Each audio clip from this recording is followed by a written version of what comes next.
Boa noite, pessoal. Eu sou o Alexandre, professor da Física do Desafio, e hoje, em mais uma aula da nossa parte de revisão, nós vamos ver um pouquinho mais daqueles conceitos de eletricidade que mais caem no Enem e outros vestibulares.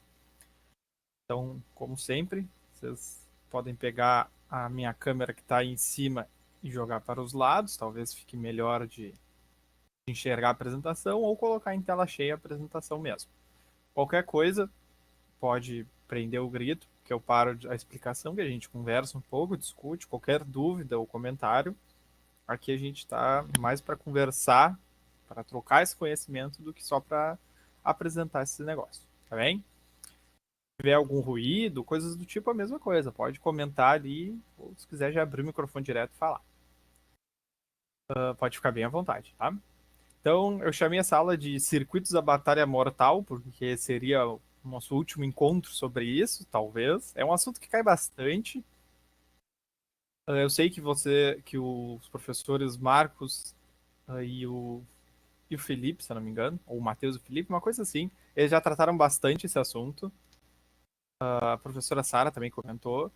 E hoje eu vou dar mais uma pincelada geral para a gente lembrar alguns conceitos que são importantes e tentar resolver alguns exercícios. Aqui para mim parece que tá travando bastante a câmera, tá? Se realmente estiver travando, vocês me comentem. De repente eu posso até tirar a câmera, se ficar melhor para vocês, tá tudo fácil, tá bem? Aqui eu trago um resumão, num formato bem resumão mesmo, que é para a gente lembrar alguns desses conceitos que são bem importantes dentro da eletricidade. Aqui então a gente tem a corrente elétrica, que é interessante a gente lembrar que a corrente elétrica é o movimento ordenado dos meus elétrons. Tudo que é feito na matéria, a mesa, o celular, tudo é feito de átomos. Esses átomos têm elétrons. Aqui nessa figura aqui de cima, a gente tem um fio qualquer, por exemplo, o fio desse fone, que não está ligado a nada. Então os elétrons estão andando tudo um para cada lado, nada muito ordenado. Quando eu ligo esse cara numa bateria, acontece isso aqui que a gente está vendo embaixo. Eles começam a se mover ordenadamente. Essa é a corrente elétrica, movimento ordenado dos elétrons. E essa daqui é a equaçãozinha. Corrente igual a carga por tempo. Ou melhor, o quanto de carga elétrica passa num período de tempo. Certo? Isso aqui é só um resumo, mas se tiver alguma dúvida ou algo, pode parar que a gente discute em cima disso. A resistência ela é uma propriedade da matéria. Por exemplo, tem materiais que conduzem melhor esses elétrons e tem outros que não. Isso é importante para eu saber qual material eu vou usar para fazer a fiação da minha casa. A rede elétrica da minha casa é provavelmente feita com fios de cobre. Por que não é feita com fios de papel ou fios de madeira, algo assim? Porque esses materiais têm resistência diferente. Uns uh, permitem o movimento desses elétrons mais fáceis e outros não. Então a resistência é essa relação do material, essa propriedade do material. A tensão, que aqui está com o nome de tensão, mas na física a gente chama essa grandeza de tensão como diferença de potencial, é a energia. Por exemplo, na nossa rede elétrica, a tensão da nossa rede elétrica é 220 volts. Essa é a energia do negócio, essa é a energia do sistema. Se eu tenho o meu Xbox, aquele que funciona em 110, ele precisa de 110 volts de energia para ele funcionar. Se eu colocar 220, eu vou exceder a energia limite e vai dar algum problema aí, tá? Mais ou menos essa é a ideia. A relação primordial desses caras todos é essa daqui de baixo, que a gente chama de lei de Ohm. U igual a R vezes I. Tá bem? É muito importante a gente lembrar dessa equação, porque é ela que vai descrever como vai funcionar toda a eletricidade do nosso sistema. Tudo que acontece no nosso sistema, ela é descrito por essa relação aqui. Boa noite, Luísa, tudo bem? Me ouve bem? A gente começou a aula não faz muito. Essa relação aqui eu tenho certeza que ela já foi abordada antes, mas é legal a gente comentar porque ela provavelmente vai garantir pelo menos uma questãozinha para vocês na prova. Aqui o U é a nossa tensão, a nossa energia, diferença de potencial. O R é essa resistência, que é essa propriedade do material. E o I é a corrente elétrica. Tá bem? Esses três caras são ligados por essa fórmula. O é a tensão, R é a resistência e I é a corrente elétrica, certo? Essa figurinha é legal porque é mais ou menos isso que acontece. O volt é a energia que está empurrando os elétrons. Aqui estão os elétrons, coitadinho, tentando passar, e tem alguém que está bloqueando essa passagem ou está dificultando, que é a resistência. Como é que eu sei isso? Aqui o bonequinho amarelo é volt. Volt é a unidade de tensão, diferença de potencial. Então aqui é a tensão empurrando. Aqui o verdinho que está sofrendo para passar é o ampere. Ampere é a unidade de corrente. Corrente é o movimento dos elétrons. E esse cowboyzão aqui, com o ohm escrito, ohm é a unidade de resistência. Então eu sei que ele é a resistência do meu sistema. Então essa figura é bem legalzinha porque a gente consegue sintetizar o que significa essas três grandezas de uma maneira só, de uma maneira mais simplificada. Então, repito, se vocês tiverem qualquer dúvida, se vocês não lembrarem ou não estavam na aula que isso foi abordado mais a fundo, vocês podem abrir o microfone ou digitar a pergunta de vocês, que a gente pode discutir um pouco mais, tá bem? A ideia é ser bem um resumo para a gente ver esses pontos. Eu tenho alguns slides, mas se a gente não terminar eles, não tem problema. O importante é a gente discutir alguns pontos que podem ter ficado para trás. Outro ponto importante para a gente lembrar, bom, para que a gente trabalha essa eletricidade? Para estudar os circuitos elétricos. Pronto. Essa é a explicação. Mas o que seria um circuito elétrico? A gente pode se perguntar nisso. Isso. Aqui, por exemplo, a gente tem a figura de um circuito elétrico bem simples, que é uma pilha, um interruptor e uma lâmpada, um objeto que eu quero estudar, um objeto interessante. A pilha, nesse caso, ela está fazendo o papel de uma fonte de energia, ou seja, ela está gerando energia para o meu sistema. O interruptor é o cara que vai garantir se essa energia está chegando na lâmpada e voltando para a pilha.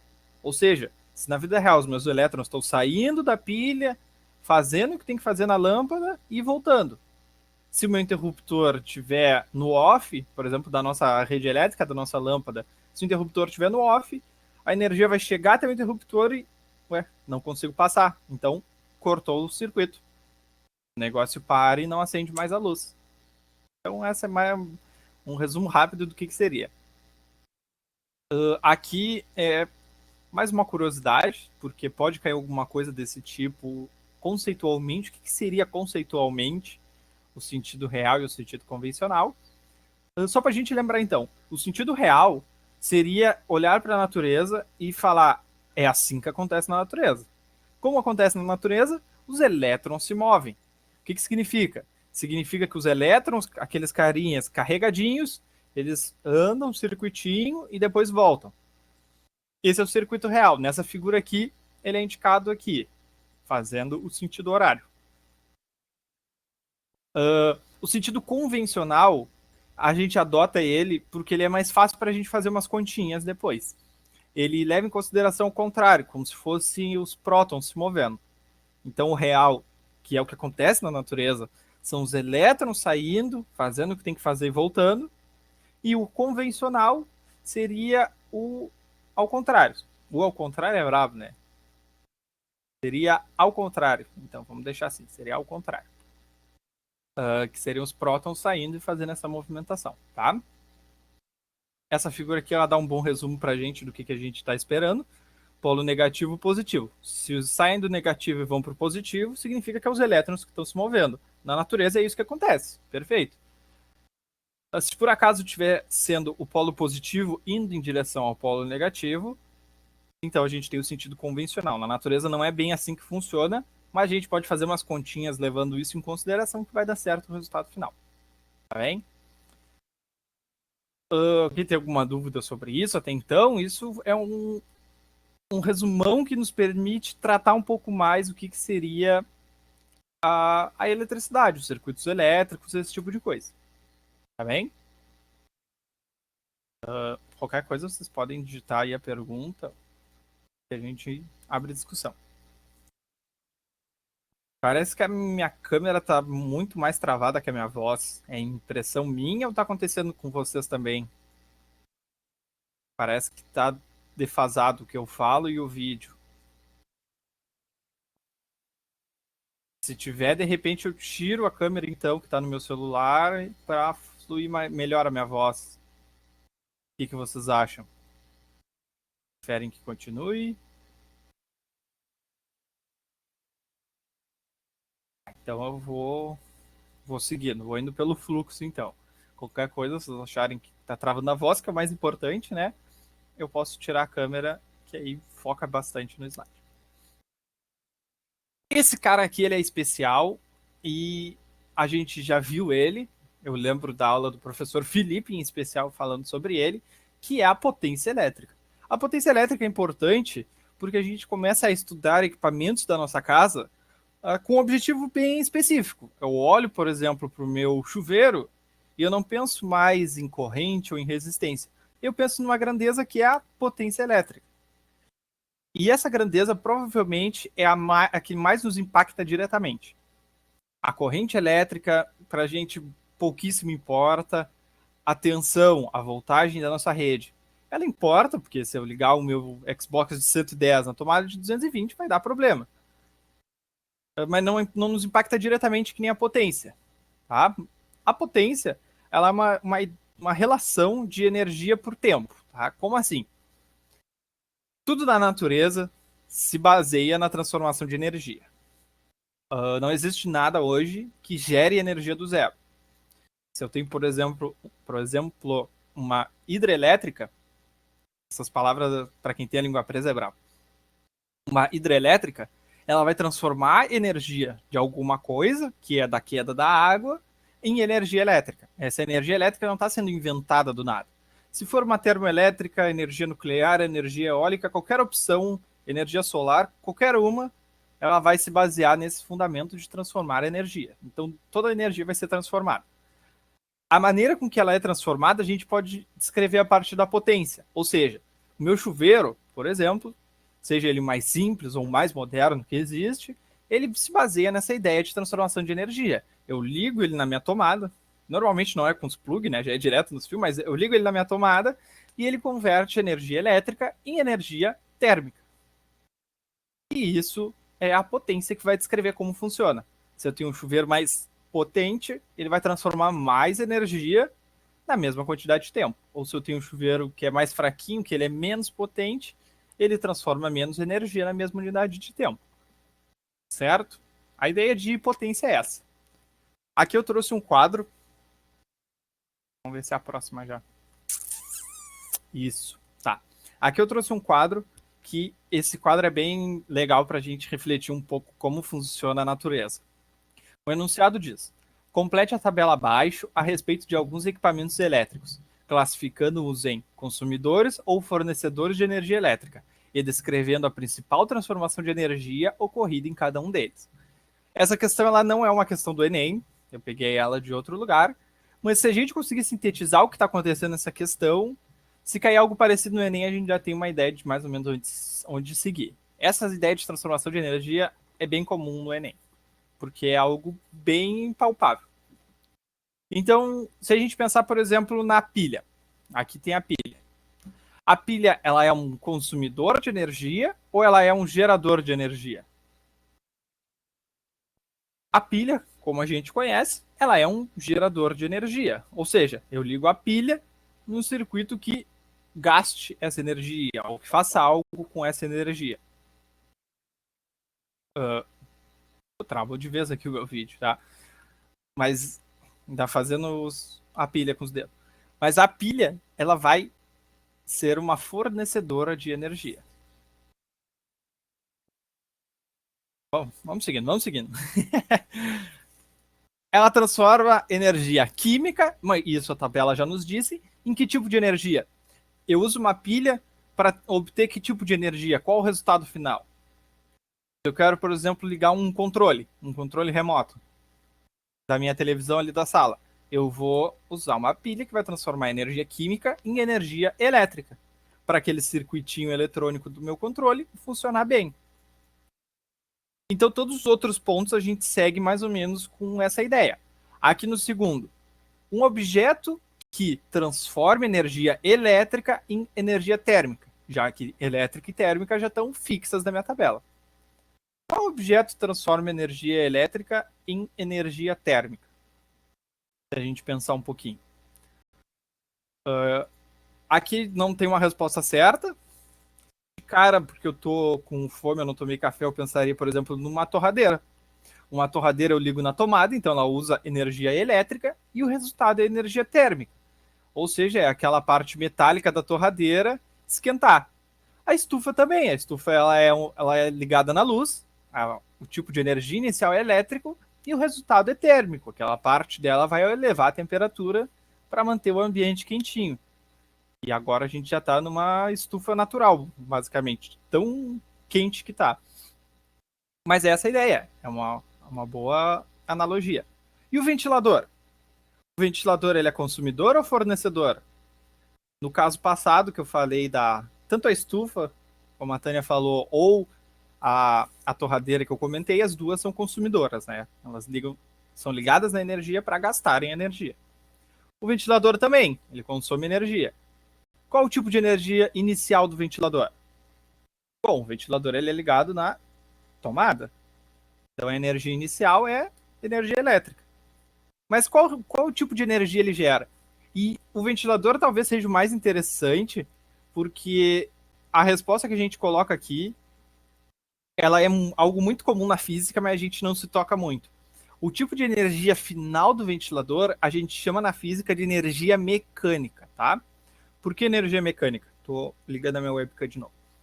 Porque energia mecânica é a energia associada ao movimento, ou seja, a energia das hélices se movendo. Jogar vento em mim, ou gerar esse vento, é fruto da forma das hélices e do movimento dela.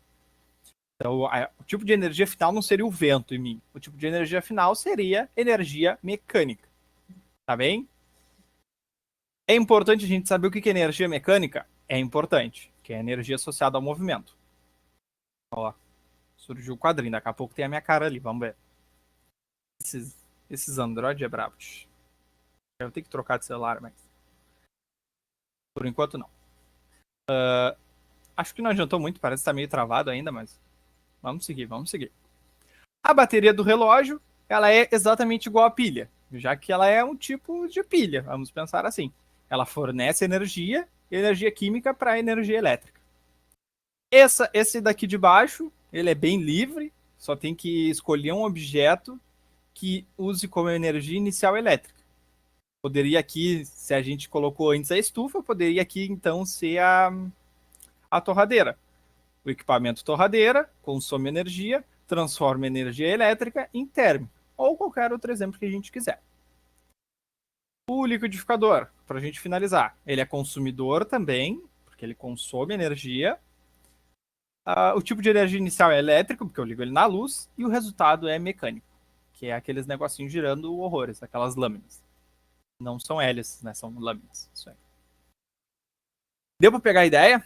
Se a gente construir uma ideia do que é essas relações de energia, se a gente se deparar com uma questão do Enem, aquelas mais interdisciplinares de todas, que levam essas coisas de energia, transformação de energia, meio ambiente, aquelas que são talvez as mais difíceis, porque a gente tem que conseguir mentalizar em muita coisa, a gente pode seguir por um caminho parecido com esse. Pensando em energia, o que se transforma, enfim. Tá bem? Vocês podem fazer como vocês quiserem. As que obviamente pode ser alterado, vocês podem colocar outros valores, tá? Esse efeito aqui a gente viu anteriormente e o exemplo da estufa ele é perfeito porque é esse cara aqui, é o efeito Joule. O efeito Joule ele não é nenhuma novidade, a gente viu ele há pouco, que seria essa eletricidade gerando energia térmica. Por exemplo, vamos ver esse fiozinho aqui da direita. A imagem não é muito boa, mas foi a melhor que eu consegui. Esse cara aqui vermelho, ele é como se fosse um fio, como se eu estivesse dando um zoom no meu fio. E dentro do meu fio eu sei que tem átomos, né? Porque ele é matéria, ele é feito de alguma coisa, então ele tem que ter ali os átomos que formam ele. E esses caras roxos, estou vendo meu celular, não sei se dá para ver muito bem, eu vou tentar arriscar aqui por cima. Arriscar aqui com... ficou muito grande, tá? Mas é só caso alguém esteja no celular, dá para ver bem, tá? Que seria esses caras se movendo aqui. Eles vão colidir, os meus elétrons vão colidir com esses átomos, e a energia que eles tinham anteriormente vão ser gastas na forma de energia térmica. É o que acontece com esse fio aqui, é o que pode acontecer na nossa rede elétrica. Se, por exemplo, a gente na rede elétrica usar um fio muito fino, vamos ver se dá para ver aqui. O fio do meu fone, tá? O bom é que agora dá uma travada e aí fica um tempo só mostrando o fio do fone e eu posso explicar. Esse fio do fone, ele, se eu usar ele, por exemplo, para fazer a fiação da minha casa, com certeza vai dar problema, porque ele é muito fino. Quando eu ligar a minha corrente elétrica, os elétrons vão passar com muita vontade e eu vou ter o efeito Joule aqui. Provavelmente meu fio vai pegar fogo, que nem esse daqui, vai derreter. Eu vou ter um acidente na minha casa. Então eu tenho que usar a fiação certa dentro da minha casa para não ter problema. Esse é o efeito Joule. É a corrente elétrica resultando em energia térmica. Tá bem? Esse é um exemplo aqui que entrega a idade. Caso vocês nunca tenham visto uma lâmpada dessa, vocês estão entregando a idade de vocês para mim, que essa é uma lâmpada incandescente, que a gente liga ela na luz, no lugar dessas que a gente tem hoje de LED, coisa. E esse carinha que tá aqui no meio, que é um fiozinho bem fininho, ele ilumina, tá? Ele começa a brilhar e ele emite luz. Ele funciona pelo efeito Joule, tá? Já que a corrente elétrica fluindo nesse fiozinho muito fino faz com que ele acenda e comece a emitir luz propositalmente. O que no caso de cima é um acidente, isso aqui é um acidente que pode causar riscos à vida da pessoa, se for acontecer numa residência. Aqui embaixo não, é algo que eu procuro e eu espero que isso aconteça para eu ter uma lâmpada que funcione. Isso aqui tem um gasto incrivelmente desnecessário, porque eu tenho muita perda de energia associada, tá? Essas relações aqui do lado são interessantes, mas a gente não vai focar muito nelas agora.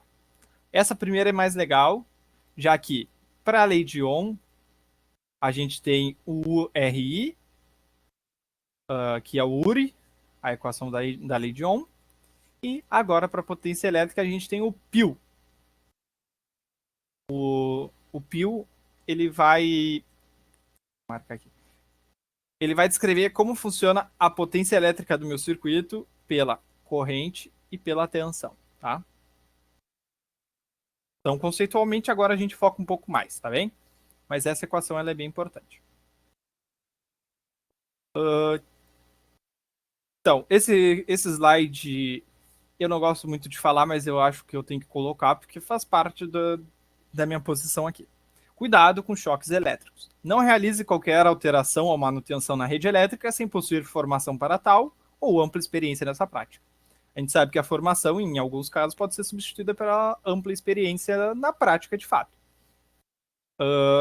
E muito cuidado, tá? Não mexa na rede elétrica, não faça nada, porque você pode colocar sua vida em risco. Ou melhor, você está colocando a sua vida em risco. Como funciona um choque? Esse carinha aqui, ele tá pronto para levar um choque. Ele tá com um pezinho no chão e uma mãozinha na tomada. O que significa? Significa que na mão dele tem uma tensão de 220 volts, se for aqui na cidade de Pelotas onde eu estou, e o pezinho dele tá com uma tensão zero. O que significa? Que vão ter elétrons fluindo da mão, passando pelo corpício, passando pelo coração e chegando no pé. Dependendo da corrente elétrica, a gente tem efeitos diferentes associados. Aqui do lado uma tabelinha, só para a gente ter uma ideia, de alguns efeitos que isso pode causar no nosso corpo. Uma corrente de uma pilha, por exemplo, daquelas bateriazinha quadrada, elas podem no máximo gerar efeitos que a gente consiga perceber. No máximo eu vou sentir algum tremelique no dedo, um cabelinho arrepiar, algo do tipo, mas não vai ser nada muito grande. Se eu tiver ali uns 10 miliamperes, que é 10 vezes maior, eu vou ter contrações musculares, tá? Então, se eu, por exemplo, tocar em algo que tem 10 miliamperes, eu posso ter a contração dos meus músculos, eu vou ter algo que eu não quero. Com 16 o negócio complica mais ainda, porque aí eu já começo a ter outros efeitos de problemas respiratórios, eu começo a ter outras coisas que começam a me causar um desconforto muito grande. E é o máximo que a gente pode tolerar. Com 20 miliamperes a gente já tem dados de paradas cardiorrespiratórias, de problemas respiratórios, o pulmão parar de funcionar, coisas desse tipo. Com 100 miliamperes a gente tem ataque cardíaco e daí para cima só piora. Então, brincar com corrente elétrica é um negócio muito sério, tá? Não façam isso se vocês não têm ampla experiência ou formação para isso, tá bem? Tomem muito cuidado. Vamos lá. Agora que vem a chave da aula de hoje, o ouro. Porque uma das coisas mais importantes dentro desse estudo da eletricidade é eu fazer esses cálculos que a gente já tinha feito, de potência, de corrente, esse tipo de negócio. Mas isso não me afeta a minha vida diretamente. Uma pessoa pode passar a vida inteira sem nunca ter visto, por exemplo, um resistor. Mas esses cálculos de consumo de energia elétrica, eles são úteis. Não só para as avaliações, tipo Enem ou vestibulares, mas esse cara é útil também para a nossa vida real, porque a gente pode fazer uma estimativa, por exemplo, de quanto eu vou gastar ao final desse mês tomando um banho de tantos minutos por dia ou algo do tipo. Eu consigo fazer essas estimativas com esses meus calculinhos matemáticos de quanto eu gastaria. E isso aqui o Enem adora fazer. Aparece bastante porque é bem importante para a gente conseguir aplicar na prática o que a física tenta descrever na sua teoria. E os resultados batem bem legais, tá bem? Então, um enunciado bem genérico que eu trouxe aqui é o seguinte. O meu chuveiro possui uma potência que varia entre 2.200 watts e 5.500 watts. Essa é a potência do meu chuveiro. Então, se eu quero fazer uma continha, eu já chego aqui e já separo essa informação. Escrevo aqui, ó, P igual a 5.500 watts. Pensando no máximo, por exemplo, no quanto consumiria no modo inverno do meu chuveiro. E aí eu quero saber quanto um banho de 15 minutos gasta. Se eu ficar 15 minutinhos no banho, quanto eu vou pagar no final do mês de conta de luz? Um dia só. Eu posso fazer isso de duas maneiras, tá? Que é a parte de cima do meu tracejado e a parte de baixo do tracejado. A parte de cima ela é mais simples e mais direta, provavelmente. Só que ela não me gera o resultado direto mais fácil, tá? Isso parece muita loucura, mas agora vai fazer um pouco mais de sentido, eu espero. Vamos fazer a continha do jeito mais simples.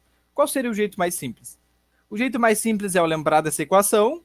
O que é potência? Potência é transformação de energia por tempo. Eu quero saber quanto eu gastei, então eu quero saber essa energia. Eu isolo a minha energia, essa equaçãozinha aqui de baixo. Essa equação aqui de baixo, ela é igual a de cima, só que eu peguei esse ΔT e eu multipliquei para os dois lados. Ou, como a gente gosta de fazer, ele está dividindo desse lado, passa para o outro lado multiplicando. Essa equaçãozinha aqui embaixo na seta torta roxa. A seta não ficou muito boa, tá? Mas é essa aqui. E agora eu substituo meus valores aqui. O P é 5.500 watts e o tempo eu não posso colocar em minutos. Eu tenho que colocar em segundos para respeitar as unidades. Lembra como é que a gente transforma minutos para segundos? A princípio, eu multiplico aqui por 60, que eu já tenho meus resultados em segundos, tá? A gente chegou a fazer isso um pouco antes, no começo, em mecânica principalmente, fui eu que dei. Mas se vocês tiverem com problemas, se vocês não conseguirem observar agora, vocês podem perguntar agora, pode perguntar agora, não tem problema. Eu tento abrir isso aqui, sei lá, fazer de outro jeito. Ou a gente podia gravar uma videoaula sobre, algo do tipo, tá? Porque essa parte é bem importante. Para eu transformar, então, de minutos para segundos, eu multiplico por 60. 15 minutos vezes 60 dá 900 segundos. Então tá feito o bicho. 5.500 watts está aqui, 900 segundos está aqui. Um vezes o outro dá esse número bem grande. O que é de se esperar se a gente olhar a conta de luz, né? Porque quase que senso comum que o chuveiro gasta mais do que as outras coisas dentro de casa. E é verdade, na prática é verdade. O chuveiro gasta bastante. Essa é a energia que gastaria. Mas por que tem outro jeito de fazer?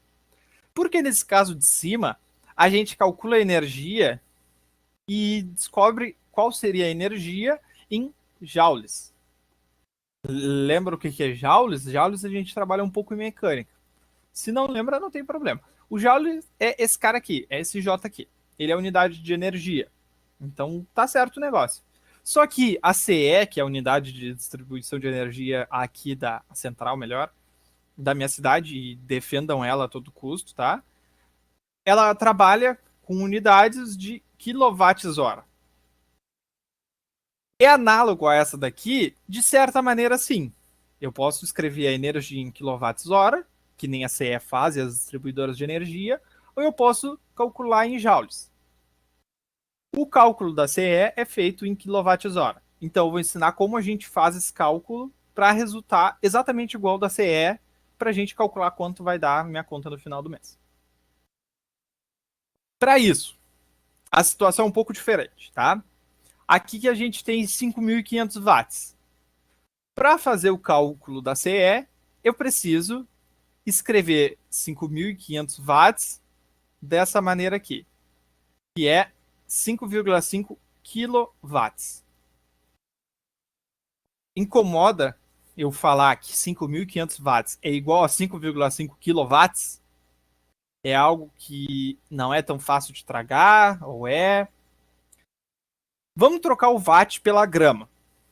Imaginem que aqui eu tenho 5.500 gramas.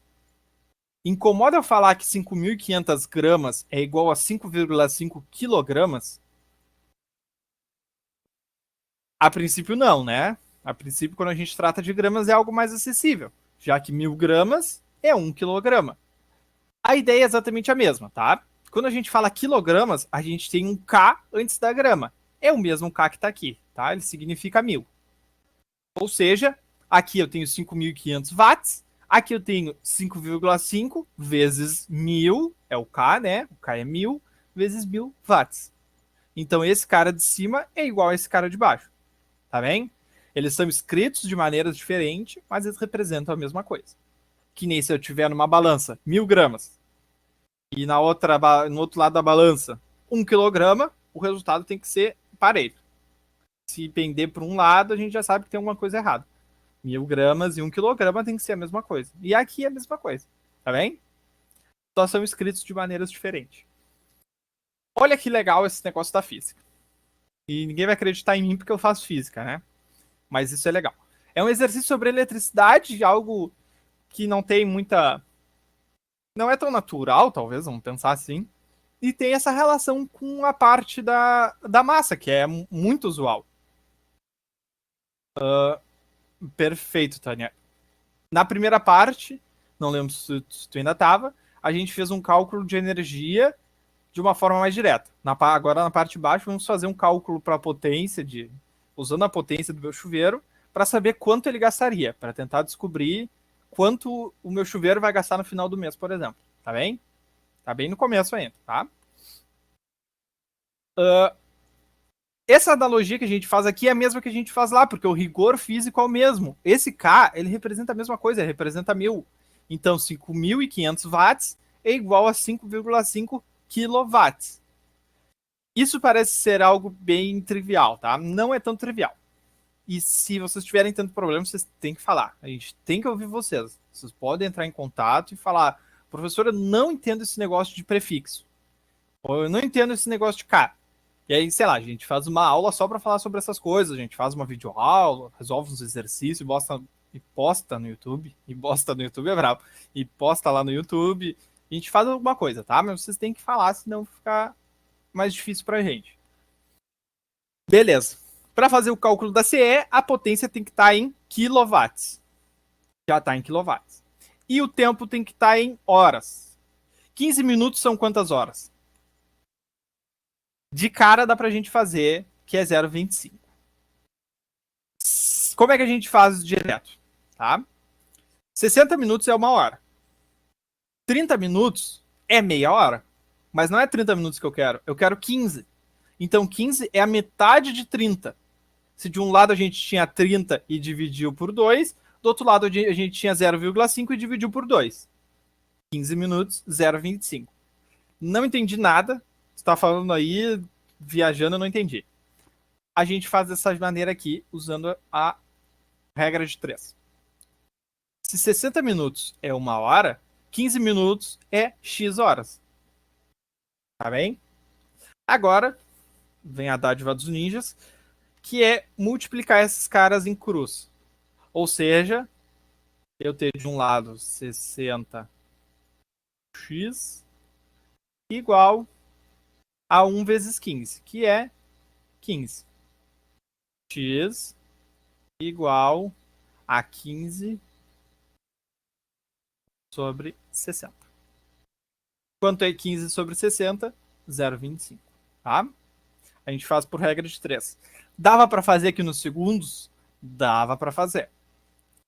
Tu ia botar aqui, por exemplo, que 1 minuto é 60 segundos. Quanto é 15 minutos? X segundos. Faz aqui e calcula bonitinho que tu consegue descobrir o resultado. A regra de 3 sempre salva a gente.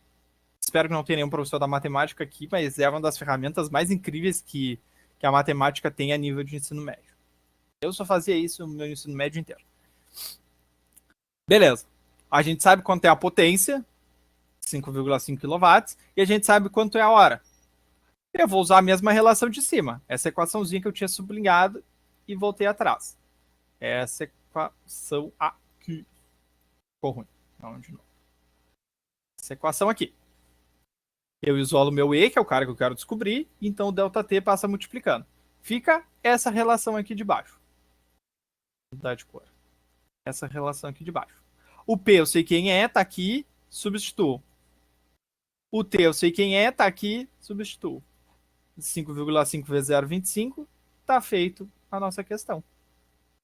Esse é o gasto energético, segundo as unidades da CEE, de um chuveiro de 5.500 watts ligados por 15 minutos. Tá, mas e quanto isso gasta? Gasta R$1? Não, agora a gente tem que multiplicar esse valor pelo valor do quilowatt. Eu conferi no último mês e a CE cobrou 0,79. E mais esses quebradinhos por quilowatt. Então basta multiplicar esse E por esse daqui e descobrir quanto vai ter gasto um banho de 15 minutos. Tá bem? Lembrando, isso é um banho de 15 minutos, um dia no mês. No inverno até vai, né? Mas no verão é brabo. O que a gente faz então? Se eu quero descobrir o mês inteiro, eu calculo quanto gasto em um dia e multiplico por 30 dias. Tá bem? É uma boa maneira de descobrir. Mas isso a gente vai resolver nos exercícios agora. Olha essa figura aqui interessante. Essa aqui é a lâmpada incandescente que eu falei. Se vocês conhecem, vocês estão entregando a idade de vocês. Esse filamentinho esquenta e gera luz. Qual é o problema? O problema é que boa parte da minha energia, dos elétrons que passam, eles são gastos simplesmente para esquentar o negócio. Só para esquentar aquele filamento. Então, olha quanta energia eu perco só para esquentar. Já que eu não quero que o filamento esquente, eu quero luz. O filamento tem que esquentar para gerar luz? Infelizmente tem. Mas eu não me interessa esse efeito de esquentar, eu quero só a luz. Por isso que as outras lâmpadas são mais econômicas. Essa fluorescente gasta 1/3 menos, ela gera uma luz bem parecida. E a de LED, que é a sensação do momento, ela gasta bem menos em comparação, porque ela não tem esse sistema de aquecimento, ela não funciona por efeito Joule, tá bem? Tem outras questões envolvidas, tipo a vida útil. Essa incandescente, ela estragava fácil, vários problemas poderiam acontecer com ela. Aquele negocinho arrebentava, pá, horrível. A fluorescente vive um pouco mais e a lâmpada de LED tem uma vida útil bem grande. Em casa mesmo eu tenho já alguns anos e nunca me preocupei. Ela é um pouco mais cara em compensação, mas também essas incandescentes nem se encontram mais. Aqui na cidade de Pelotas faz alguns anos que eu não vejo nenhuma delas no mercado. Tá bem? E elas geram economia. Ela é um pouco mais cara, por exemplo. Aqui nessa figura deve estar um pouco defasado já esse valor, mas já dava uma diferença de 5 vezes o valor da lâmpada incandescente. Mas é um negócio que se paga, né? Tu mudar todas, tu vai investir na hora, tu vai gastar, sei lá, 100 pila para trocar todas, um chute alto, mas isso aí vai se pagar em 2, 3 meses, isso aí deve se pagar, tá? Então, a maioria de vocês agora já deve ter as de LED, pelo menos algumas em casa. Que vai queimando e a gente já não encontra mais incandescente para trocar. É um bom investimento. Esse exercício aqui eu não vou resolver agora, vou deixar de de tarefa, vou disponibilizar meus slides, tá? Porque tem outro que é bem parecido e eu acho que ele é um pouco mais simples da gente utilizar. Da gente resolver. A aula vai até às 20h15, né? Só me confirma. Steph, por favor. Tá bem, tá bem. Então essa questão eu vou deixar para a gente resolver uma mais essa daqui. Essa daqui que a gente vai resolver, que é uma questãozinha do Enem. O enunciado é o seguinte: podemos estimar o consumo de energia elétrica de uma casa considerando as principais fontes desse consumo. Pense na situação em que apenas os aparelhos que constam na tabela abaixo fossem utilizados diariamente da mesma forma. Tabela. A tabela fornece a potência e o tempo efetivo de uso diário de cada aparelho doméstico. Supondo que o mês tenha 30 dias e que o custo de 1 kW é 40 centavos, o consumo de energia elétrica mensal dessa casa é de aproximadamente. Aí que os 40 centavos está quase metade do que a gente está pagando, para ver como é um pouco antiga, mas é uma questão do Enem. E aqui a gente tem os dados bonitinhos. O ar-condicionado, já em quilowatts, é 1,5, o chuveiro 3,3. Olha a diferença entre um e o outro. O freezer é bem menos e por aí vai. Tá bem? E o tempo de uso. O que a gente quer saber? Quer saber quanto gasta. Então a gente vai usar aquela relaçãozinha da energia. Lembram? E. Putz, verde no azul vai ficar brabo. Vou botar um vermelho. E igual a P delta T, que é a variação de tempo. Essa relação que a gente vai usar. Como a gente vai usar? Vamos usar para cada um deles. Aqui para o ar-condicionado. A energia do ar-condicionado é igual à potência do ar-condicionado. Qual é a potência? 1,5. Então tá aqui. 1,5 vezes 240. Espera aí. Por que tá 240 e não tá 8? Porque 8 são diários. Eu uso meu ar-condicionado 8 horas por dia. No meu mês inteiro, eu preciso descobrir quantas horas eu uso por mês. É 8 vezes 30. Então, 8 vezes 30 tá lá, 240. O tempo total de uso do ar-condicionado no mês são 240 horas. Dá para entender? Isso poderia ser feito de outra maneira. Vocês poderiam fazer, por exemplo, o produto direto, ou seja, fazer essa potência do ar-condicionado e 8, 1,5 vezes 8 para descobrir quanto gasta em um dia. E depois multiplicar por 30, tá? Vocês poderiam fazer, não tem problema, vocês iriam chegar na resposta certa. Mas por que eu faço desse jeito então? Porque nesse caso de baixo é mais simples. Nesse caso de baixo, eu sei, no chuveiro, que eu uso por dia 1/3 de hora. Mas por que está escrito assim? Porque quando eu multiplicar por 30, vai me sobrar só 10. Vamos pensar aqui, ó. Por dia é 1/3. Putz, ficou ruim. Tá, vou fazer um pouco mais para cima. É 1/3 por dia vezes 30 dias. Então, por mês dá quanto? 3 vezes 1 dá 30. E 3 vezes 1, né, que aqui embaixo tem 1, dá 3. 30 sobre 3 dá 10. Percebe que o negócio fica mais simplificado? E aqui eu já coloco 10 direto, em vez de colocar 1/3 e depois multiplicar por 30. Deu para entender? Fica mais simples para a gente. Porém, tu quer dividir 1 por 3, tá? 0,33. Aí tu multiplica por 3,33. Aí tu descobre quanto gasta em um dia. E depois tu multiplica por 30, show. O resultado que tu tem que encontrar tá lá. 33 kWh. O resultado vai ser o mesmo. Mas eu acho que dessa maneira é mais simples da gente calcular. Principalmente porque a gente não tem tanto tempo para fazer os negócios no Enem. Certo? Então, recapitulando. Para descobrir quanto gasta o meu chuveiro, eu pego a potência do chuveiro, tá aqui 3,3, o exercício já me deu 3,3, vezes o tempo. Um mês funcionando o chuveiro gasta 10 horas, 10 horas por mês. Então 3,3 vezes 10 está aqui, 33 kWh. Para o freezer, Alexandre, a mesma coisa. Qual é a potência do freezer? O exercício me disse que é 0,20. Então está aqui, 0,20 vezes o tempo que ele fica. 10 horas por dia em um mês, 300 horas. Então eu vou fazendo de um por um. O ar-condicionado é igual ao chuveiro, que é igual ao freezer, igual à geladeira. Não interessa qual eletrônico eu estou fazendo, qual eletrodoméstico, me esqueci da palavra. Não interessa qual eletrodoméstico que eu estou calculando, qual eletrônico. Porque a maneira com que eu vou calcular é exatamente a mesma. Tá bem? Se eu sei qual é a energia para cada uma dessas criaturas funcionar, a energia da minha casa é a soma delas. É a energia do ar-condicionado que está aqui, mais o chuveiro, mais periri, periri, periri. Tá aqui o resultado. Deu para entender até aqui? Para descobrir a energia total da minha casa, quanto de energia eu preciso para tudo funcionar, eu tenho que calcular quanto cada coisa precisa de energia.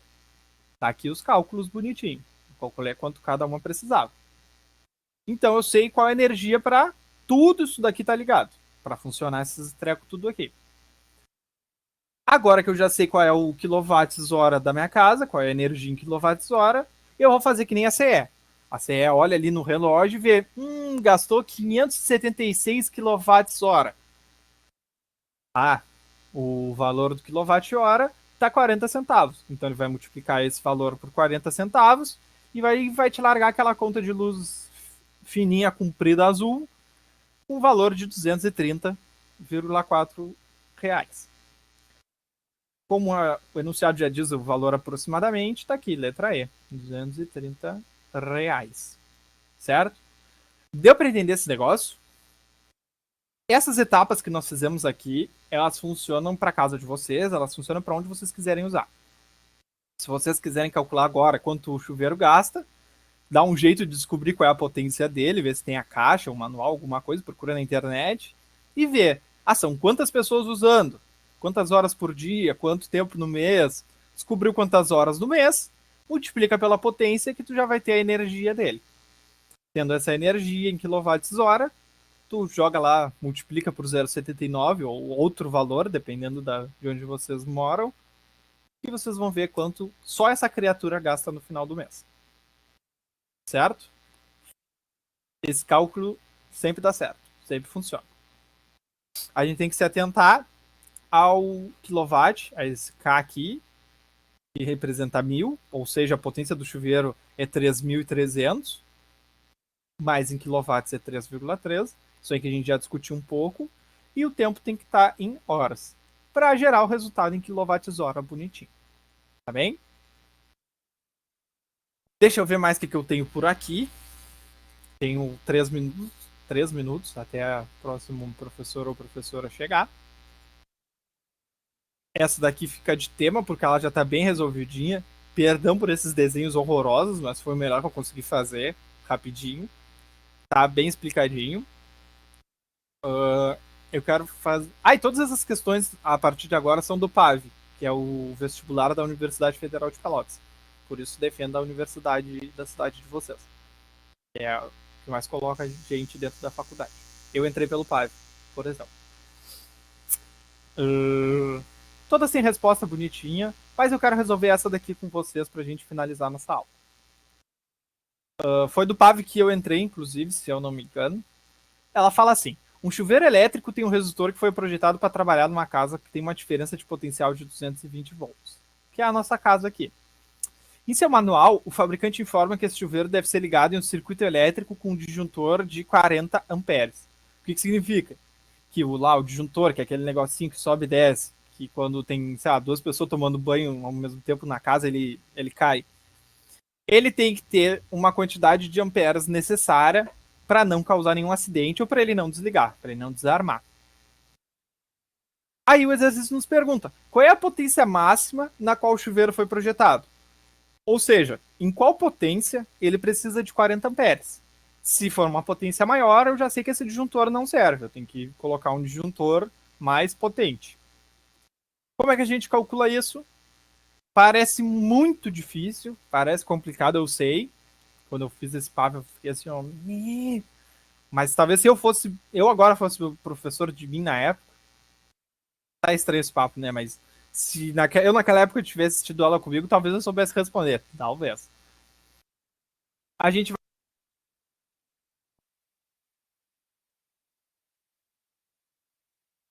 Alô? Não tô aqui sozinho, eu acho. Sei lá. Enfim, tá? Pra gente finalizar só.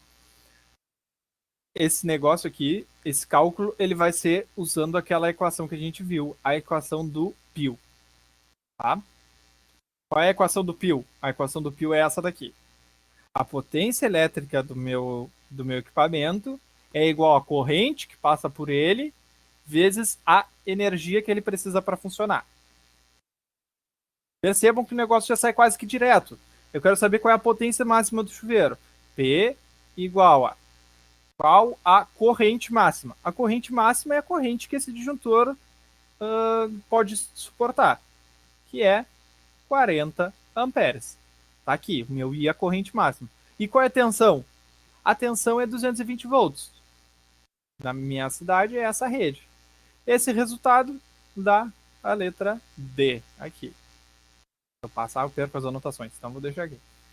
E é 8.800, melhor dizendo, watts, já que é a potência.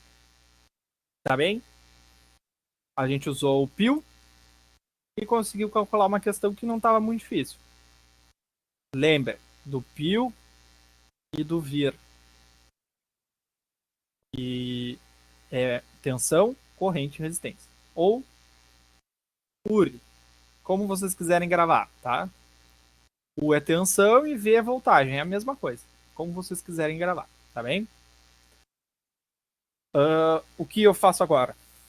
Encerro a aula e a gente aguarda o próximo professor. Sigo comentando até chegar o próximo professor.